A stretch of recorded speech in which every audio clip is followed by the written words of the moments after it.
का हो भौजी काहे मन मत लगा? कहाँ रही देवर थी इतना दिन से? गए रही बगीचा में। बगीचे में कहाँ गए? नींबू को रे। अच्छा कहाँ ना मन करता वहाँ कुछ छोटे मोटे खाएंगे। रोज तो भैया लिए होते बार। कहाँ रोज रोज भैया लिया होते वन? देखो नी को दिन सिंघाड़ा लिए समोसा लिए लो छोला लिए होते बार चाट लिए होते बार फुचका लिए होते बार तब क्या खीबू? कहाँ ना खींचो तुमने सलावत नहीं खा ना? लावत नइखन की खिसियाल बड़ू ये सुना लावत हुईन प्रेम से काबू तबे न ले हन। ओहो कितना प्यार से बहुत प्यार से मेरे से बोले ना। ऐसे कहले ले आई थी तुम ले कही हन। हो दादा कितना प्यार से। हां अच्छा कहा ना कि एक बात करते हैं कैसे मन करता खाएगा? वो कहा ना कि हमको मुर्गा मन करता खाएगा। आ ये दादा मुर्गा खइबू? हां मन। अरे का हम मुर्गा मुर्गी के बात है मुर्गा खई हन के हाय आई हो भगवान ये तो के जानता हमरा की यादरा चढ़लबा रोज भैया लिया तो बड़ा चाट छोला समोसा फुचका उचका सब अब का खाए मैं नाश्ता करे के हमरा घर के फेरे पड़ गेल बासन मम्मी से ना कहम तो मम्मी कैसे जानी?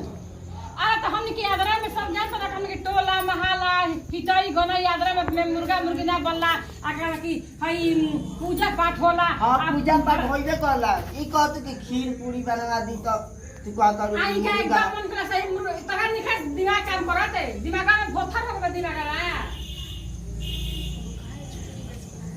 कहीं ना कोनो बात में ई तो मर्द घर में बात हो जी तब ना कहबू के ना गइले बाबू ई तो नाश कर दी हमने घर में आके रे बाबू ना स्कूल देवता पितर के ना सवाइए देली अबे हमरा गंगा नहाए जाए के बा अबे हमरा गंगा जी नहा के कथा बा कह देगा मम्मी लोग गंगा नहीं खाती। कहिया जाए के बा हमरा आज काल में हमरा जाए के बतावा कहिए जाए के बा इहो पीछा लागल जइयो बीच के नहीं तो यूं बोला खा अरे भुन भुन कइला से कोनो बुढ़िया ना ई नहीं खेला के नहीं बुढ़िया के सुनात नहीं सब बुढ़िया के सुनाता हां अपन मुंह पर आ जीभ पर सब कंट्रोल करो ऐसे के आदरा चढ़ल बा कंट्रोल में। आदरा में हमरा खाना बने के चाहिए अगर हम गंगा जी नहाए जाए भाई कहो तरी के बना खाए के बा तो तू समझ अरे बरियारी बना के खोइन तो घर के बाहर छुट्टी हो ना का हां घर में तो ना ढुके दे तनी अच्छा से बात करे ठीक बा। हाथ मत चमकाओ नन्नू हिस्सा अपने हाथ में रहो हाथ में तो हाथ में रहो ई का हल्ला कइले बड़ जा मुर्गा हमरा घर बनी मुर्गा खोई तोरा मुर्गा खाए के मन करता है? ना भौजी के समोसा लिया तो बड़ा पुल लिया तो बड़ा तो ई आधार में मुर्गा खिए एको दिन अगरबत्ती नहीं खन देखाल सफरत ना हमरा के सब आदमी नाश कर भेल बाबू जानले आदमी घर का पावेला मुर्गा खाई जाला आदरा चढ़ल बताओ मुर्गा खाई सारा दुनिया पूजा पाठ हूं मजा करता गंगा नहाता आ हमरा घर मुर्गा के बात होता हां हमारी गंगा नहीं भाई हमार घर आदरा गंगा नहाले कोई सुनी ता भोला तारा भोल सावन सिंह के हमरा घर पे पता चलेगा तनी कम बोले के। कोई सुनी तो कहे कि अरे पता जाने तू कम बोल चल तारा दिमाग नहीं खे के पाट के सीजन चलता अरे आदरा बीच तो बाद में खा लिया मुर्गा कहा ना कि पता नहीं है ना इस तरह ना। आज हमरा घर मुर्गा बनी कहिए पता कर कोई चीज आज हमर परोहिता पर खीर पूरी परसौंगा खइलू खीर पूरी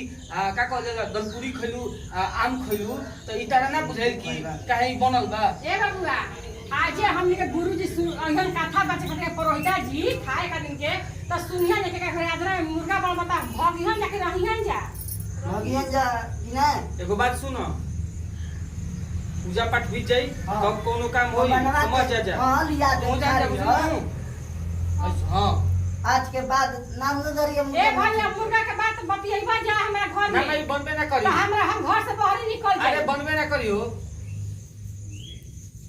एक पतो बैसन त ए रुको तो पानी रुको यार हम कह दे ना कि मुर्गा मुर्गी के बात बतियैहन नहीं चाहे तुम चाहे विशाल तो हम घर से बाहर निकल जाए भैया हाँ तो रघु सुने ना कि हम मुर्गा खाएं तो खाएं ठीक बा। तो तू बरियारी खइबू चुप रहो। पूजा पाठ भी जाई तब खइ हो अरे चुप रहो ना हम खाएं तो खाएं कहीं ना खाएं में।